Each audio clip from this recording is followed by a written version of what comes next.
Regresamos a Sin Filtro, gracias por su sintonía. Seguimos hablando, profundizando, viendo diferentes visiones, escuchando diferentes opiniones de lo que sucede en Venezuela. Pero uno de los puntos importantes, ya hemos contextualizado, estamos, analizando y conversando sobre lo que está sucediendo actualmente, pero a futuro, ¿qué les puede esperar a los venezolanos? ¿Qué salida hay a esta crisis, a esta polarización en aquel país? Vamos con Sandino Asturias, que se encuentra en un enlace en directo con nosotros. Sandino, estamos en este punto, pero ¿cuál podría ser una solución a la crisis, a la división que existe en este momento en Venezuela? Mira, la crisis está muy bien definida en que es el diálogo entre venezolanos. Hay un espacio de acompañamiento internacional a través de UNASUR, el Papa Francisco, hay mecanismos de diálogo internos instalados. Hay que dejar que ese diálogo prospere, hay que respetar a las instituciones venezolanas, hay que dejar que los venezolanos y sus instituciones puedan resolver sus diferencias. Y la OEA lo que ha tenido es una injerencia grosera, donde los países que más han atacado a Venezuela, incluyendo Guatemala, no tienen la autoridad moral para calificar la situación de Venezuela. Yo creo que es muy importante el respeto a la autodeterminación de los pueblos, el respeto a Venezuela, el respeto a su pueblo, el respeto a sus instituciones. Si eso ocurre, Venezuela tendrá una salida democrática, tendrá una salida social, la revolución se profundizará y, como muy bien decía Chicola, las revoluciones son para los pueblos, son para los pobres, y aquí esta revolución se consolidará porque es una revolución para la mayoría de venezolanos beneficiados de la revolución bolivariana. Sandino, ¿qué responde a aquellas personas que tienen un pensamiento de izquierda pero que no comparten los matices de autoritarismo que se están evidenciando desde la administración de Nicolás Maduro? ¿Cómo se responde a todas esas personas que no comparten esa forma de responder a las manifestaciones o a la oposición que está realizándose en este mismo momento en aquel país? Mira, yo creo que también tenemos que saber respetar las condiciones de cada país. No es lo mismo ser agredido, violentado, habiendo sabotajes, habiendo una campaña internacional y mediática. No es lo mismo ser agredido que gobernar con tranquilidad y en paz. Y yo creo que tenemos que ser respetuosos, insistir, cada modelo de país es diferente, cada gobierno es diferente, y cada uno debe encontrar las fórmulas adecuadas para salir de sus crisis. Guatemala es también ejemplo de eso, de que hemos aprendido a salir de nuestras crisis, hemos sabido participar y hemos sabido apretar y cambiar las instituciones donde corresponde. Y eso es lo que merece Venezuela. Venezuela merece una oportunidad, un espacio y un respeto para que los venezolanos puedan resolver sus propias diferencias. Bueno, muchísimas gracias, Sandino. Era Sandino Asturias, del Centro de Estudios de Guatemala, coordinador. Muchísimas gracias por este espacio. Philip. Vean, yo no estoy de acuerdo con el argumento de que hay injerencia de la OEA por la siguiente razón. El 11 de septiembre del 2001, paradójicamente, los estados latinoamericanos suscribieron la Carta Democrática Interamericana, que es el protocolo facultativo que le da a la OEA la función de velar por el mantenimiento y el respeto de las instituciones democráticas en el continente americano. La Carta Democrática Interamericana, entre los artículos, si no estoy mal, creo que era como el 18 al 21, 22, establece qué ocurre cuando hay una consideración de una posible, habla la Carta Democrática, ruptura del orden institucional. Quizá el caso más reciente y paradigmático de la OEA utilizando estas facultades de la Carta Democrática Interamericana se da en la crisis de Honduras en el 2009. Crisis que ahí sí todo el mundo aplaudía la intervención de la OEA.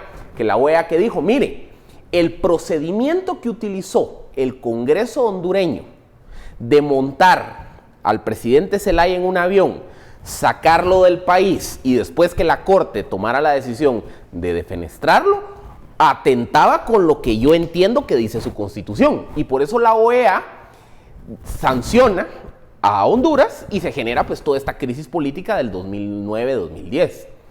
La misma OEA, aplicando exactamente los mismos preceptos de la Carta Democrática Interamericana, dice ahorita a finales de marzo, mire, yo revisando su constitución, yo en ningún lugar encuentro que el Poder Judicial tenga la facultad de suspender las operaciones del Poder Legislativo. Entonces, utilizando las facultades de la Carta Democrática Interamericana, la OEA le dice a Venezuela, usted no puede seguir, o mejor dicho, Corte Suprema Venezolana, usted no puede continuar con esa política porque atenta contra garantías democráticas. Segundo, si usted continúa con esa política y continúa reprimiendo a la oposición política, usted está violentando derechos humanos que también están contenidos como salvaguarda de la Carta Democrática Interamericana. O sea, es que tampoco no se vale aplicar la carta en algunos sí, en otros no, porque me cae bien o me cae mal el país. O sea, aquí la OEA está diciendo, mire, perdón, pero yo veo una anomalía muy grande en que el poder A se meta en el poder B. ¿Cómo podemos calificar el papel de la OEA en estos momentos, en esta crisis venezolana, Estuardo? Y solo un paréntesis, porque también muchas personas están diciendo, es que la OEA está instrumentalizada por Estados Unidos. Mentira, vayan a ver la historia de la OEA. Estados Unidos perdió mayorías en la OEA desde el 2003 para acá. Ahora, ese papel de OEA en esta crisis, ¿cómo la podemos calificar? ¿Ha sido efectiva? ¿Ha podido en estos momentos mediar o garantizar algunos derechos de los venezolanos? No, ¿o es la OEA ese elefante blanco que no funciona? Mira, el mismo gobierno de Estados Unidos cuestiona mucho la OEA, ya viene de hace tiempo cuestionando la OEA y la cuestiona en términos de decir si van a dar dinero o no van a dar dinero. Y la OEA tiene sus bemoles. Creo que aquí cuando hablamos de comunidad internacional no estamos hablando de OEA, estamos hablando más de aún aliados que tenía el chavismo muy fuertes, como la Unión Europea, por ejemplo, que sí se cuestionan ahora, por ejemplo, los presos políticos, que se cuestionan ahora, por ejemplo, el manejo de las finanzas, que se cuestionan, por ejemplo, ahora en la oposición. Pero yo creo que tenemos que regresar al proyecto original. El proyecto original, el de Dietrich Stefan, el Heinz Dietrich Stefan, y así se llama, y yo recomendaría que leamos el socialismo del siglo XXI, porque ese socialismo del siglo XXI es el que va a aparecer en la agenda política en Guatemala en las elecciones de 2019. Codeca va a tener el socialismo del siglo XXI como su base. De hecho, ya había un artículo en Prensa Libre de cómo Codeca se va a hacer partido político. Semilla establece también su base política a partir de Heinz Dietrich Stefan, de socialismo del siglo XXI, con Ixeno, todos estos grupos. Entonces hay que entenderlo, pero sí hay 3 puntos fundamentales aquí que yo creo que han sido tímidamente señalados por Codeca. Según el proyecto, el nuevo proyecto histórico, NPH, así le llaman, el nuevo proyecto histórico, sí, antes de poder llevar todo el socialismo del siglo XXI a un país, sí hay que eliminar o quitar del camino 3 grandes obstáculos. El primer gran obstáculo es toda la relación mediática. Todos los medios o se quitan, o se callan, o se apresan, o pasan a poder del Estado. De hecho, fue lo primero que hizo Chávez, ¿verdad?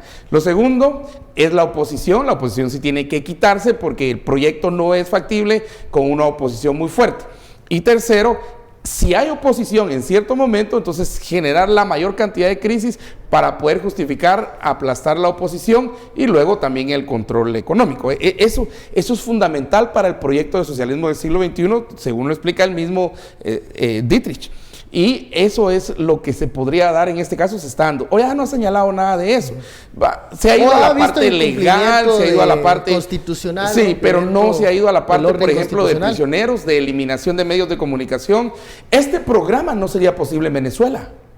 Este programa sería imposible hacerlo en Venezuela y en Cuba y en otro montón de países, ¿verdad? En cualquier sistema autoritario, creo que este tipo de programas no serían posibles. Porque aquí estaban alegando, sí, que las dictaduras de derecha y que de la izquierda son igual. La dictadura es mala de cualquier lado, porque atenta contra lo más grande que tenemos, que es la libertad. Sea la libertad mediática, sea la libertad, y pues, si tengo derecho a oponerme, si no estoy de acuerdo, pues tengo derecho a decirlo. Pero por eso uno de los principios fundamentales de Dietrich en su socialismo del siglo XXI es eliminar, y lo vamos a ver en las propuestas de estos partiditos que están saliendo ahorita en el 2019 en la campaña en Guatemala. Y yo creo que Venezuela es un espejo de lo que nos espera a nosotros en Guatemala, y por eso es que es importante el tema, porque preguntaban aquí por qué es importante el tema. Porque nosotros somos los siguientes, nosotros somos el siguiente experimento de socialismo del siglo XXI. Bueno, ¿está usted de acuerdo con lo que dice Starro? Somos el próximo experimento del socialismo siglo preguntale a los de XXI. Semilla. Vamos Y a a, los de Codeca a me recibir contás. todos los comentarios y Preguntale a opiniones Semilla y con Codeca me preguntás y me SF contás. Venezuela. Vamos a ver qué dicen los usuarios de redes sociales. Volvemos luego de la pausa.